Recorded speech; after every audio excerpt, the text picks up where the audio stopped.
کیا معنی ہے لفظی جہاد کا؟ جہاد کا معنی یہ ہے کہ جب ظلم کا بازار گرم ہو جائے، جب نفرت کی آگ انسانیت کے درمیان پھیلا دی جائے، تو اس وقت جو تماشا دیکھتا ہے وہ تماشا دیکھنے والا منافق تو ہو سکتا ہے لیکن مومن نہیں ہو سکتا، مومن کبھی نہیں ہو سکتا۔ نفرت کی آگ کے جب شعلے بھڑکتے ہیں تو ان شعلوں کو ایمان کی طاقت سے بجھانے کا نام جہاد ہے، اس نفرت کی آگ کو ختم کرنے کا نام جہاد ہے۔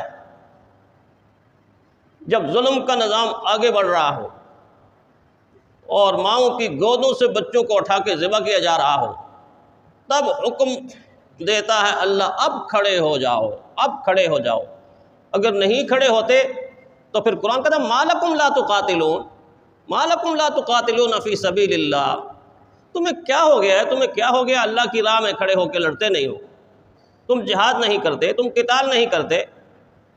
والمستضعفین من الرجال والنساء والولدان، تم دیکھتے نہیں کہ کمزوروں پہ ظلم کتنا ہو رہا ہے، تم دیکھتے نہیں کہ عورتوں پہ ظلم کتنا ہو رہا ہے، تم دیکھتے نہیں والولدان، بچوں پہ ظلم کتنا ہو رہا ہے، اور تم دیکھتے نہیں کہ ان کے زبانوں سے کیا جملہ نکل رہا ہے، ربنا اخرجنا من هذه القرية الظالم اهلها واجعل لنا من لدنك وليا واجعل لنا من لدنك نصيرا۔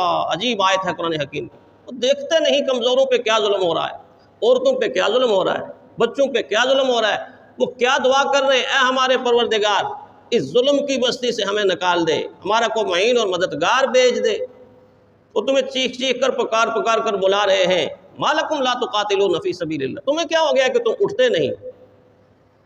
کیسے اٹھیں جب ایمان اتنا کمزور ہو جائے کہ جہاد کا نام سنتے ہی ٹانگیں کانپنا شروع ہو جائیں؟ کیسے اٹھیں گے؟ اٹھیں گے تو وہ جن کا نام معاذ تھا، جن کا نام معوذ تھا، جو دونوں بھائی تھے، ایڑیوں کو اٹھاتے تھے، سر کو بلند کرتے تھے، محبوب خدا سے ضد کرتے تھے ہمیں ان صفوں میں شامل کر دے، اور شامل کروا کے رہے۔ حضور صلی اللہ علیہ وسلم بار بار فرماتے رہے نہیں آپ چھوٹے، نہیں آپ چھوٹے، اللہ کے نبی ہمیں اجازت دے۔ اور کام کتنا بڑا کیا، سب سے بڑے ظالم ابو جہل کو تھوڑا ظالم تھا، قدم قدم پہ ظلم، قدم قدم پہ ظلم، اور دو ننھے مجاہدوں نے اس ظالم کی گردن کو قلم کر کے رکھ دیا۔ جہاد نام ہی اسی کا ہے۔ جہاد کا لفظ سن کے بعض دفعہ غلط فہمی ہوتی ہے کہ جہاد تو بس لڑنے اور جو مل جائے اس کے ساتھ لڑو، جو مل جائے اس کو نہ نہ نہ، یہ جہاد نہیں ہے۔ حضور نے فرمایا اپنے بھائی کی مدد کرو، ظالم ہو تب بھی مدد کرو، مظلوم ہو تب بھی مدد کرو۔ اب مظلوم کی مدد تو ہر ایک کی سمجھ میں آتی ہے کہ جو اس پر ظلم ہو رہا ہو اس کو ظلم سے نجات دلاؤ، ظلم سے اس کی جان چھڑا دو، اس کو بچا لو، اس کو سیفٹی دو، اس کی حفاظت کرو، اس کے ساتھ کھڑے ہو جاؤ۔ اب یہ تو سمجھ میں آنے والی بات ہے، مظلوم کی مدد سمجھ میں آنے والی بات، لیکن ظالم کی مدد کیسے کریں؟ فرمایا جو ہاتھ ظلم کی طرف بڑھ رہا ہے اس ہاتھ کو پکڑ کے ظلم سے روک لینا، یہ ظالم کی مدد ہے۔ کیوں کہ آج وہ ہاتھ ظلم کرے گا، کل قیامت کے دن وہ دوزخ کا ایندھن بنے گا، اور اگر آپ اس کی کلائی کو موڑ لیتے ہو، آپ اس کے ہاتھ کو روک دیتے ہو، آپ اس کے بازو کو پکڑ لیتے ہو، اس کو ظلم سے روک لیتے ہو، تو ہو سکتا ہے کل اس کو سمجھ آ جائے، وہ توبہ کر لے اور ایمان کی دولت سے مالا مال ہو کے جنتی کہلائے۔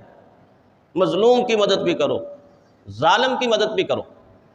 کتنا بہترین فلسفہ سمجھایا کہ جہاد صرف مارنے اور مرنے کا نام نہیں، جہاد نام ہے محبت کے پیغام کو عام کرنے کا، انسانیت کو ظلم کے نظام سے نجات دلانے کا۔ فصل جب کسان بیجتا ہے تو پیدا ہوتی ہے، اور جب کھیت کے اندر فصل پیدا ہوتی ہے تو فصل کے ساتھ کئی جڑی بوٹیاں ایسی پیدا ہوتی ہیں جو رنگ کے اعتبار سے بالکل اسی طرح ہوتی ہیں، ان کے اندر بھی ہریالی ہوتی ہے، لیکن کسان کیا کرتا ہے؟ گوڈی بھی کرتا ہے، چھانٹی بھی کرتا ہے، اس فصل سے وہ ساری بیلیں اور جڑی بوٹیاں جو بعض دفعہ آپ کے مکئی کے اس پودے کے اوپر چڑھ چڑھ کے یوں چکر کاٹ کاٹ کے اس کی تباہی پھیر دیتی ہے، ان کو تلف کرتا ہے اور تلف کر کے اکھاڑ کے الگ پھینک دیتا ہے۔ بالکل اسی طرح انسانی معاشرے کے اندر ظلم کرنے والے لوگ انہی جڑی بوٹیوں کی طرح اتنا غلبہ کر لیتے ہیں کہ انسانیت کے کمر کو توڑ دیتے ہیں۔ مجاہد آگے بڑھتا ہے اور مجاہد ان جڑی بوٹیوں کی طرح ان انسانوں کو تلف کر کے انسانیت سے الگ پھینک دیتا ہے کہ تم انسانیت کے قابل نہیں۔ انسانوں کو ظلم سے نجات دلانا جہاد ہے، آنے والے فتنوں سے انسانیت کو بچانا یہ جہاد ہے۔ اور جو انسانوں کے اوپر ظلم کرتے ہیں بعض دفعہ اللہ تعالیٰ ایک انسان کو کھڑا کر کے چیلنج کرا دیتے۔ فرعون نے کتنے بچوں کو ذبح کیا؟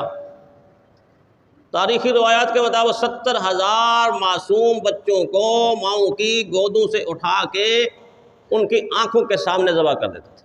کتنا بڑا ظالم تھا فرعون۔ چیخ و پکار ماں اپنے بچے کی سنتی تھی۔ لگتا ہے کہ آج اسرائیل والے فرعون کے راستے کے اوپر چل پڑے۔ فرعون کے حالانکہ ہیں تو انبیاء کی اولاد اپنے آپ کو کہتے ہیں، لیکن 70,000 بچوں کا خون فرعون کے ہاتھ اس سے رنگین ہوئے، اور اس کے سامنے کھڑے کون ہوئے؟ حضرت موسیٰ علیہ السلام شروع میں بس۔ اور موسیٰ علیہ السلام نے جب اعلان کیا تو کیا کہا؟ ان ادو الی عباد اللہ، ان ادو الی عباد اللہ۔ دیکھو تو انسانوں کو اپنے دروازے پہ جھکاتا ہے، سجدہ کراتا ہے، تو خدائی کا دعویٰ کرتا ہے، تو نے ان کے گلوں میں غلامی کی زنجیریں پہنائی ہوئی ہیں، ان کے پاؤں میں غلامی کی بیڑیاں پہنائی ہوئی ہیں۔ مجھے اللہ تعالیٰ نے ایک حکم دیا ہے، اور وہ حکم یا ان ادو الی عباد اللہ، ان اللہ کے بندوں کو میرے حوالے کر دو۔ میری ڈیوٹی یہ لگی ہے کہ میں ان کو مخلوق کے سجدے سے آزاد کر کے اللہ کے در پہ جھکا دوں، غلامی سے آزادی۔ ایک موسیٰ علیہ السلام کھڑے ہوئے۔ بنی اسرائیل اس وقت بھی جہاد سے کراہت محسوس کرتے تھے، بزدلی اسی وقت ان کے رگ و ریشے کے اندر اتری ہوئی تھی۔ آج کے بنی اسرائیل بھی اسی طرح ہی، ان کے اندر جذبہ کوئی نہیں۔ آگے جا کے قوم عمالقہ سے لڑنے کا جب حکم ہوا تو آپ نے دیکھا قرآن حکیم نے فرمایا کہ موسیٰ علیہ السلام سے کہنے لگے فَاذْهَبْ أَنْتَ وَرَبُّكَ وَقَاتِلَا إِنَّ هَاهُنَا قَاعِدُونَ، تو چلا جا، تیرا رب چلا جائے، جاؤ جہاد کرو اور قتال، ہم لڑنے والے نہیں۔ اتنی بزدل قوم آج پوری امت مسلموں کو چیلنج کر رہی ہے، ان کی اولاد آج پوری امت مسلموں کو چیلنج کر رہی ہے، اس لیے کہ مسلمانوں نے قرآن حکیم کی آیات جن میں جہاد کی ترغیب تھی، جن میں جہاد کی تعلیم تھی، ان کو نظر انداز کر دیا۔ پڑھنا، پڑھانا، سیکھنا، سکھانا، عملی تربیت ساری کی ساری رخصت ہو گئی ہے، رخصت ہو گئی۔ دشمن نے اس لفظ کو اتنا بدنام کر دیا، اتنا بدنام کر دیا کہ جہاد کا لفظ انسان زبان سے نکالتا ہے تو فوراً اس کا جو فلسفہ دہشت گردی، دہشت گردی یہ ہے کہ 7 سمندر پار سے ایک فرعون اٹھتا ہے اور آ کر افغانستان کے پہاڑوں کے اندر بمبارمنٹ کر کے ان کی بستیوں کو، ان کے اداروں کو، ان کے بچوں کو، عورتوں کو، سب کو بمبارمنٹ کا نشانہ بناتا ہے۔ یہ ہے دہشت گردی، یہ ہے ظلم، یہ ہے زیادتی۔ یہ زیادتی نہیں ہے کہ کوئی آ کر ہمارے گھروں پر حملہ کرے اور ہم آگے سے یہ کہہ دیں اچھا گھر جلا لو، بچوں پر حملہ کرے اچھا کرنے دو، عورتوں پر حملہ کرے اچھا کرنے دو۔ دین اسلام یہ نہیں سکھاتا، یہ بے حمیتی کی زندگی، یہ بزدلی کی زندگی یہ نہیں سکھاتا۔ دین اسلام یہ سکھاتا ہے کہ آگے بڑھ کے ظالم کے ہاتھ کو پکڑ لو، اس کے ظلم سے، ظلم میں پسنے والی انسانیت کو نجات دے دو۔ اگر ایسا نہیں کرو گے تو انجام خطرناک ہوگا، انجام خطرناک ہوگا۔ قرآن حکیم کی وہ آیت دیکھیں، قُلْ إِنْ كَانَ آبَاؤُكُمْ وَأَبْنَاؤُكُمْ وَإِخْوَانُكُمْ وَأَزْوَاجُكُمْ وَعَشِيرَتُكُمْ وَأَمْوَالٌ اقْتَرَفْتُمُوهَا وَتِجَارَةٌ تَخْشَوْنَ كَسَادَهَا وَمَسَاكِنُ تَرْضَوْنَهَا أَحَبَّ إِلَيْكُم مِّنَ اللَّهِ وَرَسُولِهِ وَجِهَادٍ فِي سَبِيلِهِ۔ ایک لمبی فہرست بیان کی، اچھا تم اپنی اولاد سے، اپنے گھروں سے، اپنی تجارتوں سے، اپنے مال سے، اپنی دولت سے، اپنے کنبے سے، اپنے قبیلے سے، اپنے خاندان سے اگر سب سے زیادہ محبت کرتے ہو یعنی اللہ اور اس کے رسول سے زیادہ محبت کرتے ہو وجہاد فی سبیلہ، اللہ کی راہ میں جہاد کرنے سے زیادہ محبت کرتے ہو، فتربصوا، وارننگ دی، فتربصوا، پھر رک جاؤ، پھر اللہ کا وہ نظام حرکت میں آئے گا کہ جس نظام کے حرکت میں آنے کے بعد پھر تمہیں ذلت اور رسوائی سے کوئی نہیں بچا سکتا، کوئی نہیں بچا سکتا۔ فرمایا محبت ان چیزوں سے نہیں، محبت اللہ تعالیٰ کی ذات سے ہے اور اللہ کے احکامات سے۔ اور پھر اس فریضے کو تو صحابہ کرام ایسے انجام دیتے تھے کہ جب جہاد کا حکم ہوتا تھا کوئی چیز ان کے ہاں رکاوٹ نہیں بنتی تھی، بلکہ ہر چیز معاون بن جاتی تھی۔ تجارتیں ان کی تھی، کھیتیاں ان کی تھی، کھجوریں پکی ہوئی ہوتی تھیں، لیکن اس کے باوجود جب یہ حکم ہوتا کہ نکلو اللہ کی راہ میں، پھر پیچھے ہٹ کے نہیں دیکھتے تھے۔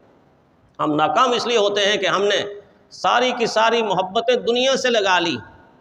حضور نے کیا فرمایا؟ وہ انسان جس نے کبھی زندگی میں جہاد نہیں کیا، چلو جہاد کا موقع نہیں آیا، نہیں کیا، فرمایا اس کے دل کے اندر تمنا اور آرزو بھی پیدا نہیں ہوئی کہ اللہ مجھے شہادت کی موت مل جائے، اگر جہاد کیا بھی نہیں، جہاد کی آرزو بھی نہیں، حضور نے فرمایا یہ نفاق کی موت مرا، نفاق کی موت مرا۔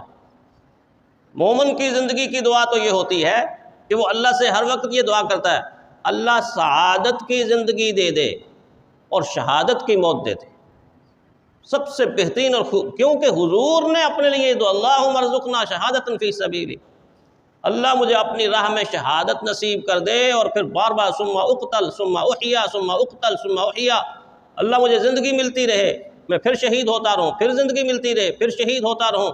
یہ آرزو پیارے پیغمبر صلی اللہ علیہ وسلم کر رہے ہیں، اس امت کو تعلیم دے رہے ہیں، درس دے رہے ہیں کہ کم از کم تمنا تو کرو، شہادت کی تمنا تو کرو، دعا تو مانگو اللہ شہادت کی زندگی دے دے اور اللہ شہادت کی موت دے دے۔ اس سے بہتر موت اور کوئی نہیں ہو سکتی جس کی تمنا پیارے پیغمبر صلی اللہ علیہ وسلم کی۔ تو اس آیت کے اندر اللہ تعالیٰ نے حکم دیا ہے اسی طرح کہ جس طرح روزے کا حکم دیا یا نماز کا حکم دیا یا زکوٰۃ کا حکم دیا یا حج کا حکم دیا، وہی الفاظ کتب علیکم القتال، تم پر قتال فرض ہے، اور فرض ہونے کے بعد جو کوتاہی کرتا ہے پھر اللہ تعالیٰ کی طرف سے مواخذہ اور پکڑ آتی ہے۔ اللہ تعالیٰ ہمیں دین کو صحیح طرح سیکھنے کی اور سکھانے کی توفیق عطا فرمائے۔